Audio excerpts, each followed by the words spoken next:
Like et abonne-toi à notre chaîne YouTube, où cette araignée grimpera sur ta tête pendant ton sommeil.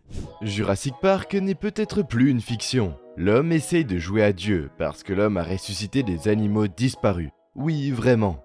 Vous ne croirez jamais qu'il s'agit de 10 animaux éteints qui ont été ramenés à la vie.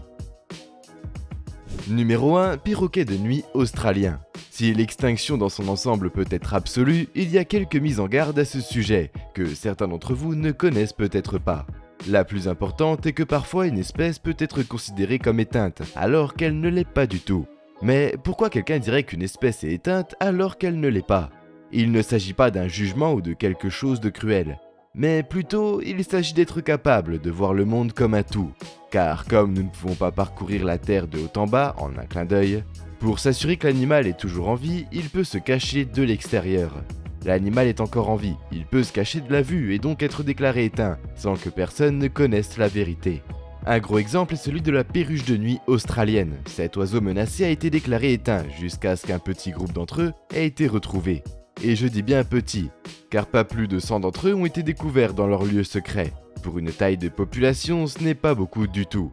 En outre, on peut difficilement reprocher aux gens de les qualifier d'éteints, alors qu'elles n'ont été repérées que plus de 65 ans après qu'ils ont été découverts à nouveau. Le groupe connu sous le nom de Bush Heritage a été pris pour aider à la conservation de cet oiseau, afin qu'il ne disparaisse pas complètement. Ils ont créé une réserve polonaise de 56 000 hectares pour protéger la population redécouverte de perroquets de nuit. L'objectif n'est évidemment pas seulement de les préserver, mais aussi d'essayer de s'assurer que la reproduction se passe bien, afin que la population puisse à nouveau augmenter. Ils vont faire tout ce qu'ils peuvent pour aider ces perroquets. Et espérons-le, leurs efforts porteront leurs fruits. Numéro 2, les musaraignes éléphantes. Voici une autre espèce que l'on croyait éteinte, parce qu'on ne l'avait pas vue depuis des années. En fait, la musaraigne éléphant a été vue pour la dernière fois dans la nature dans les années 1970. Et puis elles ont disparu jusqu'à l'année 2020, et elles sont réapparues, à la grande surprise de tous ceux qui connaissent l'espèce.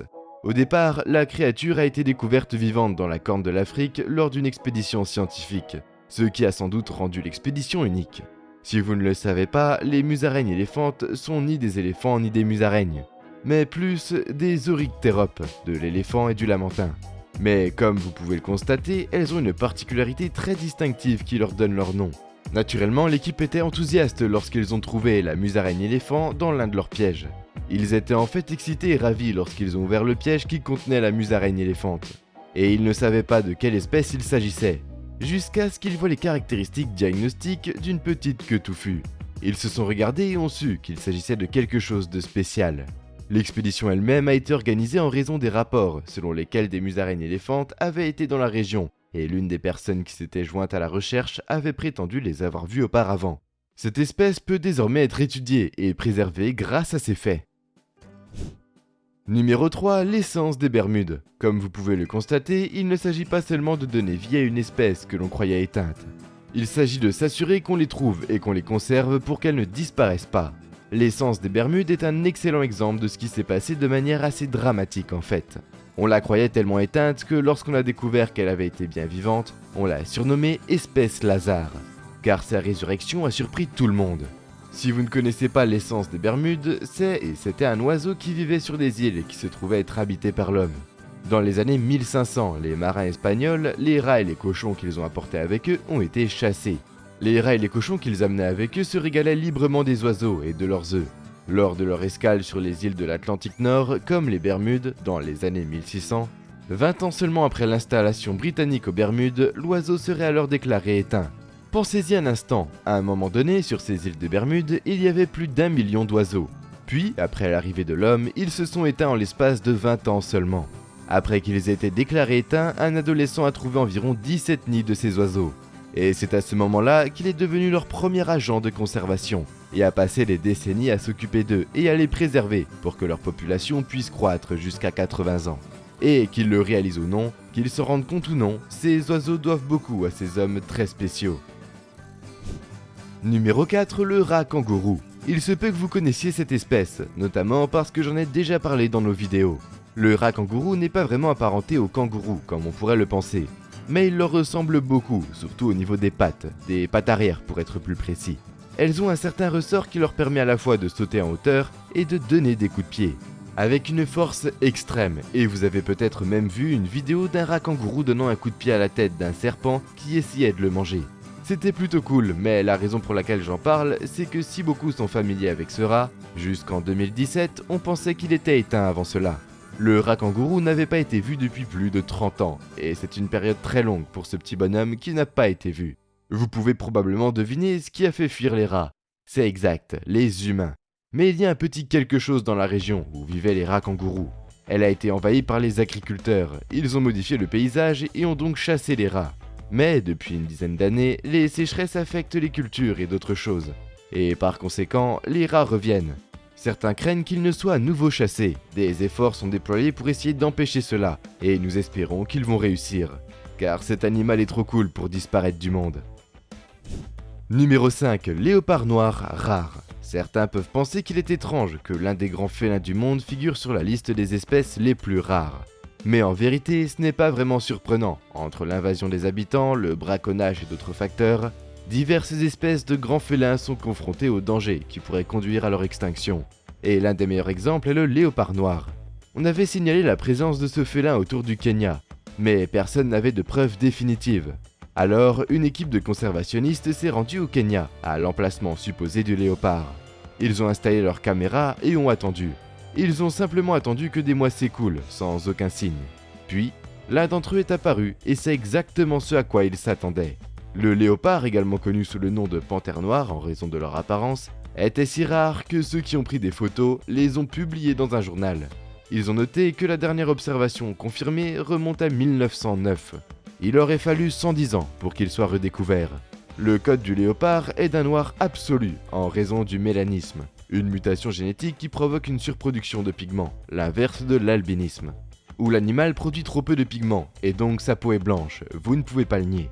C'est une chose très cool à voir qui existe dans notre monde et nous pourrions certainement voir beaucoup plus d'animaux cool.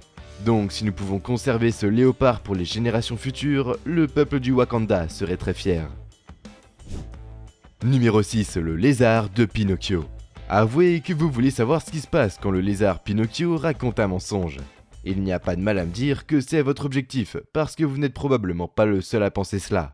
Heureusement pour vous, ce léopard a été redécouvert, parce qu'il était hors de vue et hors d'esprit pendant environ 50 ans. Oui, ce lézard particulier a été pensé mort et disparu pendant un demi-siècle, avant d'être redécouvert dans les forêts de l'Équateur. Une période de dormance. L'autre partie de l'histoire est qu'il a été redécouvert par un coup de chance. Vous voyez, il a été découvert dans les années 1950. Et c'est là que le nom de lézard de Pinocchio lui a été donné, en raison de son long nez d'un certain personnage de Disney. Mais dans les années 1960, il n'a pas été revu. Puis pendant plusieurs décennies, on passe à l'année 2005 où une femme en Équateur en a vu un traverser la rue. Oui, vraiment quelque chose de si simple. Pourquoi le lézard de Pinocchio a-t-il traversé la route ? Pour ne pas être repéré par l'homme, mais il n'a pas réussi. Même après cette découverte, ils étaient vivants. Il a fallu un certain temps pour qu'on les retrouve. L'équipe qui a pu prendre des photos de la chose ont cherché ce lézard pour la dernière fois pendant 3 ans. Donc oui, c'est pas mal de temps. Maintenant, vous pourriez être intéressé de savoir pourquoi le lézard Pinocchio a un tel nez. Eh bien, c'est une drôle d'histoire, parce que seuls les mâles ont cette caractéristique, pas les femelles. Numéro 7. Grenouille peinte en houla. L'entrée suivante est un peu délicate à aborder, car la grenouille peinte est vivante, comme vous pouvez le deviner. Mais la raison pour laquelle elle a failli disparaître est honnêtement un peu compréhensible. Permettez-moi d'expliquer. La zone dans laquelle vivait la grenouille était un marais, ce qui n'est pas vraiment une surprise pour une grenouille, et dans les années 50, le marais de la vallée de la Houla, d'où la grenouille tire son nom, n'était pas vraiment un endroit sain. En fait, les terres étaient un territoire propice à la malaria, qui, dans les années 1950, était une chose que personne ne voulait attraper à cause de la maladie que l'on pouvait contracter, et la mort qui pouvait s'en suivre. Oui, c'est un point négatif. Ils ont drainé la zone dans le fleuve Jordan pour tenter de l'assainir, mais l'opération a entraîné plusieurs choses qui n'étaient pas prévues, comme le fait que les terres récupérées sont devenues inutilisables pour l'agriculture. Les toxines ont envahi la rivière et ont été déversées. Puis le lieu était régulièrement en feu, ce qui a naturellement affecté tous les écosystèmes de la région, et l'une des victimes aurait été la grenouille peinte Houla. Ce n'est qu'en 2011 qu'une recherche aléatoire de la zone a révélé une grenouille femelle qu'ils n'ont pas reconnue tout de suite. Après l'avoir étudiée, il a été déclaré qu'il s'agissait de la grenouille peinte Houla. Bien que nous ne sachions pas exactement comment elle a survécu à la destruction de tout ce qui se trouvait dans sa zone, Ce que nous savons, c'est que dans les années 1990, la zone a subi une inondation naturelle qui a tout réhydraté, ce qui a peut-être suffi pour que les derniers représentants de l'espèce reviennent dans leur maison. Et avec un peu de chance, ils ne seront plus chassés à nouveau. Numéro 8, Quelacanthe. Et si je vous disais qu'une créature des temps anciens qui devrait être morte est en fait bien vivante, seriez-vous surpris ? À ce stade, vous ne devriez pas l'être. Sur ce, parlons du Quelacanthe. Ce poisson a été créé pendant la période Crétacée de l'histoire. Et si vous connaissez votre histoire en détail, vous saurez que la planète a connu plusieurs niveaux d'extinction, qui ont anéanti de nombreuses espèces à travers le monde. Le Quelacanthe a longtemps été considéré comme l'une de ses victimes. Cette croyance s'est renforcée lorsque les fossiles de la créature ont été découverts, et qu'aucun autre poisson connu ne lui ressemblait. Il s'est donc éteint jusqu'à ce qu'il ne le soit plus. En 1938, un biologiste marin a trouvé ce poisson mort depuis longtemps, alors qu'il fouillait dans une capture d'un pêcheur en Afrique. Et non seulement c'était un Quelacanthe, mais il ressemblait aussi exactement aux fossiles qui ont été trouvés de son genre. Maintenant, naturellement et à juste titre, on se demande comment une telle créature a pu survivre pendant des millions et des millions d'années, sans que personne ne le sache. Eh bien, nous ne pouvons pas dire comment elle a survécu, mais nous pouvons parler du fait que nous ne l'avons jamais trouvée dans l'océan. L'océan est massif et nous n'en connaissons pas les moindres recoins. Et nous ne savons pas non plus à quelle profondeur ce poisson aime vivre et où il vit pour commencer. Il pourrait passer inaperçu pendant un long moment, ce qui ajouterait encore à sa preuve de vie. Une autre espèce de Quelacanthe serait en Indonésie, et si cette espèce disparue depuis longtemps est toujours là, pourrait-il y avoir d'autres espèces à découvrir ? Numéro 9, île du Sud Taka. J'ai déjà montré qu'il y a beaucoup d'oiseaux que l'on croyait éteints mais qui ne l'étaient pas. Mais ce n'est pas le cas. Le Takai de l'île du Sud est un oiseau que l'on croyait éteint depuis un demi-siècle et que l'on trouvait dans les fjords, les marchands de lentilles et les montagnes, en 1948. Et soudain, il n'était plus éteint. Il a disparu à cause de la concurrence et de l'envahissement par des espèces. L'oiseau était incapable de voler une fois qu'il a été redécouvert. Des efforts de conservation ont immédiatement été déployés pour essayer de maintenir la population en vie. Et le département de la conservation de Nouvelle-Zélande s'est assuré qu'il fait correctement son travail et veille et protège aujourd'hui la population sauvage de l'oiseau. Ils affirment que la croissance rapide de l'espèce leur permet de renforcer la population sauvage et d'envisager le retour de l'oiseau dans des régions que l'on a longtemps considérées comme éteintes. La vie sauvage détient les oiseaux les plus précieux en termes de génétique et de comportement acquis, qui leur permettent de survivre dans un habitat montagneux. Les oiseaux relâchés sont tous équipés d'émetteurs, tout comme certains des oiseaux résidents, ce qui permet de suivre de près la survie de ces oiseaux au cours des prochains mois. Nous leur souhaitons bonne chance dans leurs efforts de conservation, et nous espérons qu'ils pourront y arriver. Numéro 10, chien chanteur de Guinée. Comme vous l'avez deviné, il existe de nombreux types de conservation, et pour certaines espèces, le meilleur endroit pour les conserver sont les eaux et autres lieux similaires. On disait qu'ils étaient éteints en dehors des 300 qui se trouvaient dans des lieux comme cela. Mais des rumeurs commençaient à se répandre que leur hurlement très distinctif était de nouveau entendu en dehors. Les humains les gardaient spécifiquement.